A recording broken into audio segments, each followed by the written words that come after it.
Kita masih berbincang terkait dengan dinamika politik jelang Pilkada DKI Jakarta tahun depan yang hingga saat ini masih bergerak dinamis. Bersama saya di sini masih bersama dengan calon gubernur DKI Jakarta yang juga wakil ketua DPRD DKI Abraham Lunggana atau Haji Lulung. Dan juga Hanta Yuda, Direktur Eksekutif Poltreking Indonesia. Bang Hanta tadi terputus, kalau melihat satu persatu calon tandingan Ahok nih, misalnya kita lihat Ahmad Dhani bertemu dengan Yusril, kemudian saling mendukung satu sama lain. Anda melihat ada potensi siapa saja deh gubernurnya yang menang asal bukan Ahok? Anda melihat nggak sih potensi itu? Ya, mungkin teman-teman ini kan menyadari bahwa Pak Ahok itu bisa dikalahkan dengan kekuatan yang sepadan, betul. Jadi ada peluang kalau misalnya kandidatnya itu banyak, itu jelas menguntungkan Pak Ahok. Meskipun ada potensi 2 putaran. Artinya Pak Ahok melampaui 50% itu jauh lebih besar. Tetapi kalau misalnya head to head, itu juga hanya 1 putaran otomatis.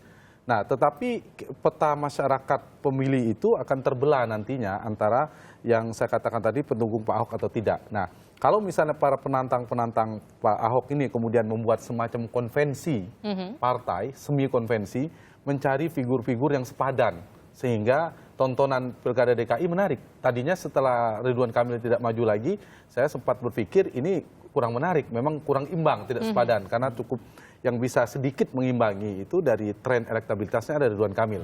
Nah, setelah tidak ada lagi figur itu, Pak Ahok semakin kuat menurut saya.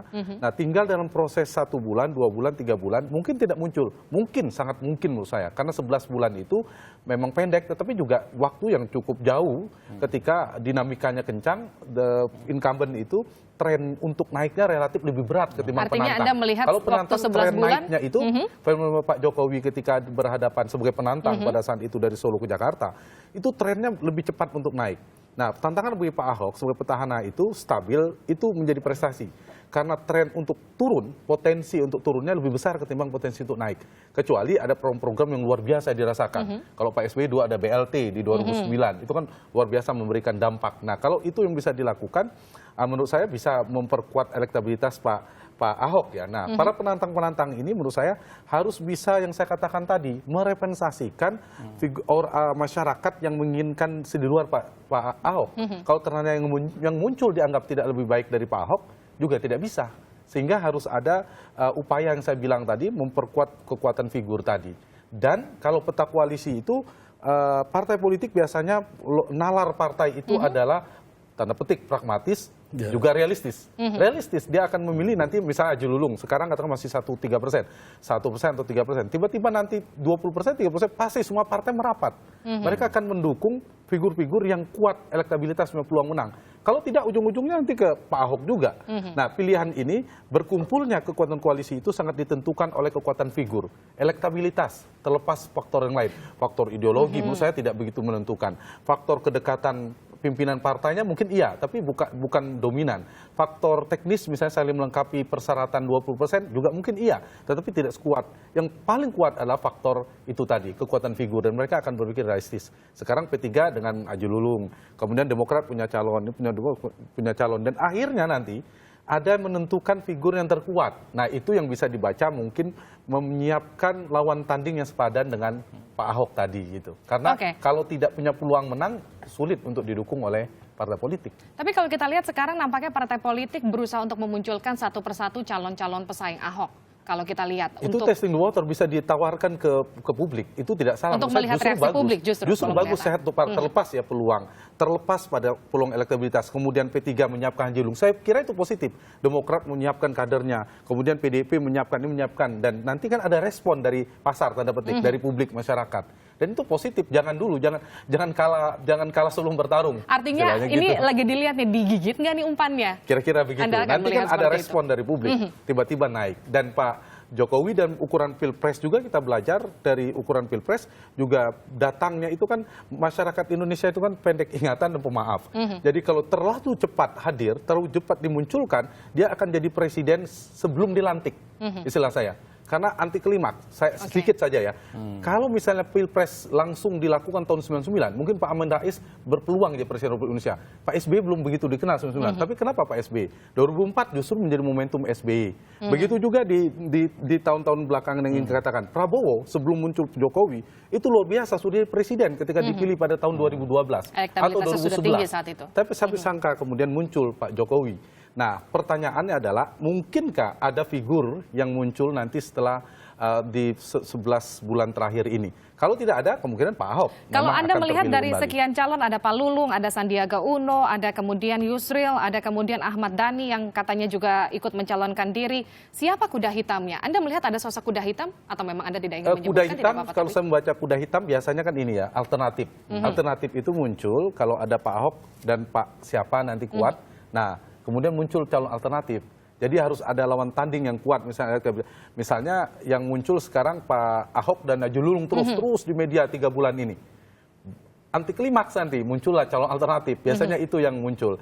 Tapi bisa juga polanya bipolar. Kalau tadi kan agak tripolar ya, 3 kekuatan. Bisa juga bipolar. Bipolar itu tiba-tiba, tapi kalau sudah 2 bulan, 3 bulan, itu muncul tiba-tiba nama baru agak sulit ya di sisa sebulan. Kalau 11 bulan menurut saya masih mungkin. Tetapi partai juga cepat, responnya cepat. Ketika dimunculkan nama ini agak sulit, segera juga alternatif. Kalau sudah 3 bulan, baru memunculkan nama baru, udah sangat sulit sekali. Bang Lulung, tadi kan Bang Hana juga sempat bilang, kalau partai itu ada pragmatis, ada kemudian ada realistis juga. Tapi kemudian kalau dikatakan realistis, ketika kemudian elektabilitas Ahok, kalau diprediksi tadi stabil ataukah menurun, tapi ternyata misalnya kenyataan berkata lain, misalnya elektabilitasnya justru terus merangkak naik. Artinya kan partai akan merapat ke Ahok. Misalnya Bang Lulung, salah satunya P3. Anda keluar nggak dari P3? Ini kan P3 ada terbelah 2. Saya katakan kemarin, kalau siapapun P3 yang dimenangkan, kalau sekarang kan secara hukum memang Pak Jan Farid. Ya, Pak Jan Farid itu secara hukum. Karena negara itu berdasarkan hukum. Jadi kalau penetapan hukum itu, keputusan hukum itu negara. Pemerintah penyelenggara daripada undang-undang tadi. Kalau saya dikatakan ada pragmatis, ya, realitanya seperti itu, ya. Terus ada tradisional, ya. Saya melihat kalau Ahok muncul dengan siapapun figur, ini muncul, ya, muncul sahwatnya masyarakat terhadap tradisional tadi, ya. Dan itu saya yakin nanti di ujung seperti itu. Kalaupun nanti keputusan dari partai misalkan. Partai Persatuan Pembangunan mencalonkan Ahok, saya pikir ini tidak sejalan dengan ideologinya, ya.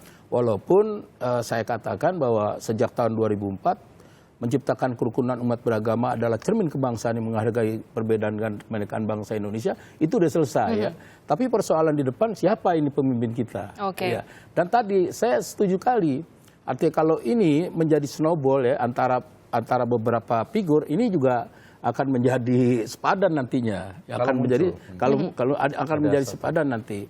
Kita lihat saja, ini kan waktu masih 11 bulan. Waktunya masih lama ya, politik pun itu, ya?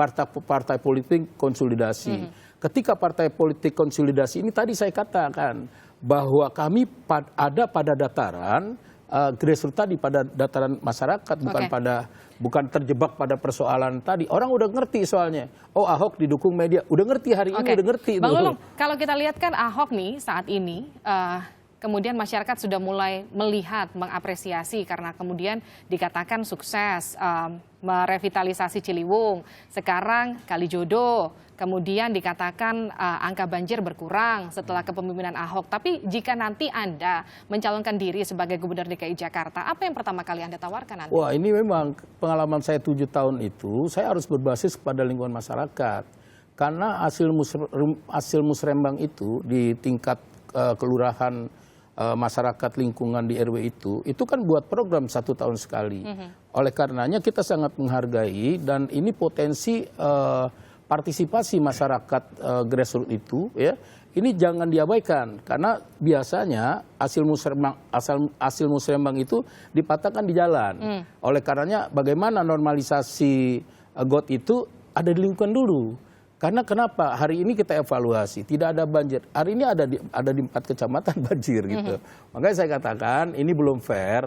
Media ini belum fair semua menyelenggarakan apa sebenarnya kegiatan pemerintah hari ini. Karena kalau anggota DPR kan tahu berapa sih anggaran belanja kemarin yang ditetapkan, itu kan 65 triliun. Kenapa penyerapannya cuma 39? Ini sampai nggak kepada masyarakat? Di satu sisi masyarakat wajib membayar pajak, di satu sisi kemudian pemerintah tidak pandai mengelola keuangan, melakukan percepatan pembangunan. Artinya kalau dikatakan sebagai... kalau saya berbasis kepada lingkungan. Kemudian nanti makronya itu saya akan melakukan percepatan. Tentunya tidak mengganti kepala-kepala dinas di tengah jalan, konsisten kepada persoalan usulan, karena itu dia tanggung jawab, ya, transparan. Terus bagaimana kita melakukan pemberantasan korupsi, konsepnya adalah pencegahan korupsi. Bang Lulung, artinya kan kalau dikatakan sebagai salah satu calon yang lingkupnya paling dekat dengan Gubernur DKI Jakarta, katakanlah sebagai Wakil Ketua DPRD DKI Jakarta, artinya Anda paling tahu kelemahan-kelemahan dari Ahok untuk kemudian nanti memuluskan langkah Anda di pemilihan Gubernur DKI Jakarta nanti. Ya, artinya kita harus lebih fair, ya, harus lebih fair, tidak terjebak kepada persoalan yang tadi, ya, pragmatis. Karena pragmatis itu sangat menjadi perhatian publik. Tapi artinya kalau misalnya Anda tahu kelemahannya, Anda semakin optimis dong Anda nanti bisa menang. Kalau kelemahan, saya banyak kelemahan yang tahu, ya. Dari cara sekarang begini, infrastruktur untuk mengatasi banjir itu jauh sebelumnya sudah dilakukan oleh gubernur-gubernur yang lalu, jauh semua.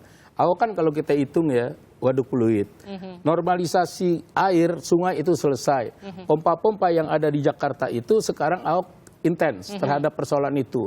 Lurah dipanggil, dijiwiri kupingnya, itu harus hidup pompanya.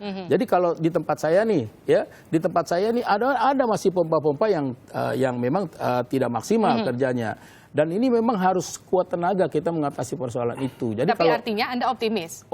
Saya optimis sekali. Anda optimis sekali? Optimis sekali. Baik, terima kasih. Kami juga tentu doakan yang terbaik siapapun nanti yang menjadi Gubernur DKI Jakarta. Karena kalau figur yang kuat, kalau semakin kuat. Kalau elektabilitas itu kan bisa aja pesanan gitu.